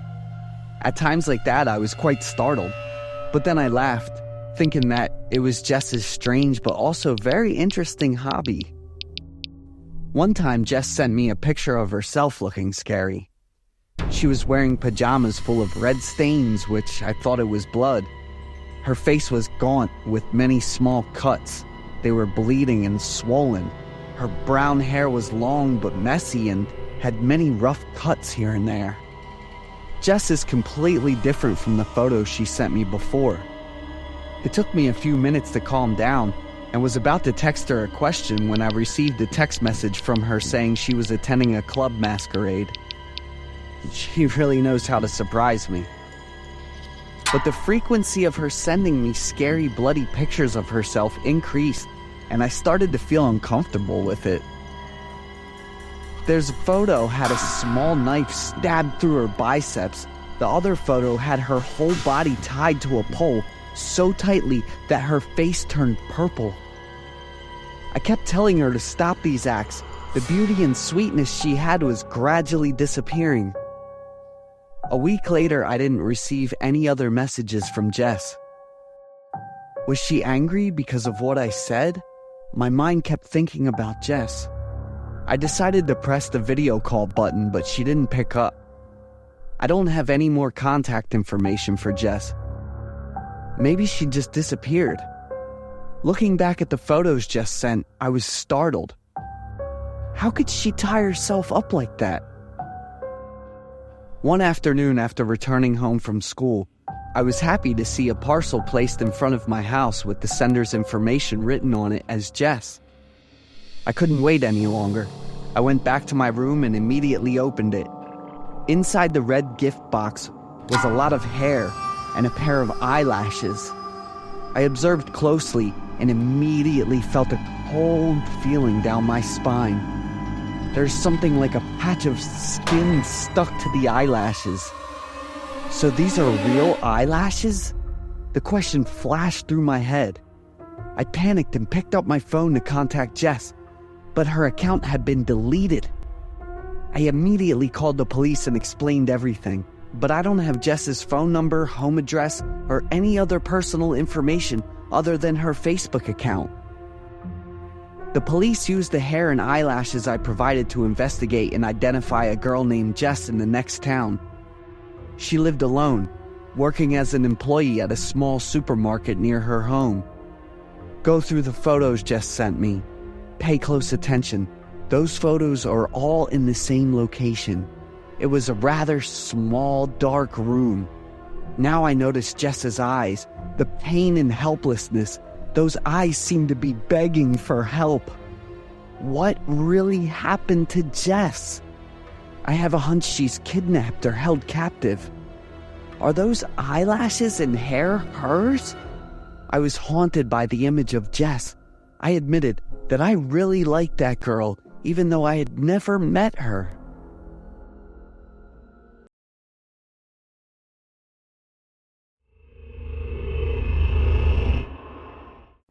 My wife and I have been married for 7 years. We live in a cozy home in a town near the sea. We happily welcome the birth of our daughter, Anya. She is 5 years old this year. Yesterday, my daughter attended the birthday party of a classmate, a boy named Penn. I took my daughter to her friend's house at 8 p.m. for a party. Penn's mother arranged to come pick up Anya around 10:30 because she wanted to organize a pretty grand party for their son. I'm quite comfortable in my child's extracurricular and social activities. Around 10 o'clock, I left home to pick up my daughter and returned quite late, around 11:20 p.m. As soon as I got the baby home, my wife put Anya to bed, and then she went to sleep, and I watched football in the living room and fell asleep. In my sleep, I heard my daughter whispering to me, "Daddy," then pulling my sleeve. I woke up and she asked, "Dad, guess how old I will be next month?" "I don't know," I replied, half awake. "Are you still not sleeping, baby?" Suddenly, she pulled out 2 fingers from her pocket and lifted them up. And then she added 4 more fingers. "I'm 6 years old, Dad." Her innocent voice made me laugh. I reached out and patted my daughter's head. Huh? But then, I immediately realized that something is very, very wrong and looked back. The 2 fingers my daughter was holding were human fingers. And to be more precise, these were the fingers of a child. Hastily snatching 2 fingers from my daughter, I squinted my trembling eyes to look carefully at the objects. Suddenly, the little girl pulled 2 dirty fingers out of her pocket and then suddenly flashed up 4 more. "I'm 6 years old, Dad," she said. After hearing and seeing everything, my wife panicked and burst into tears, holding our daughter tight. I tried calmly asking our daughter where she got those 2 fingers from. My daughter innocently said they were a gift from the clown at the party. We immediately called Penn's mother to ask about the activities and attendees at the party. She said that a clown came to perform and gave the children different gift boxes, but the gift box her son received was a few candies. My wife and I looked at each other in shock when we heard her say that. We immediately called the police and provided all the information and evidence for the investigation.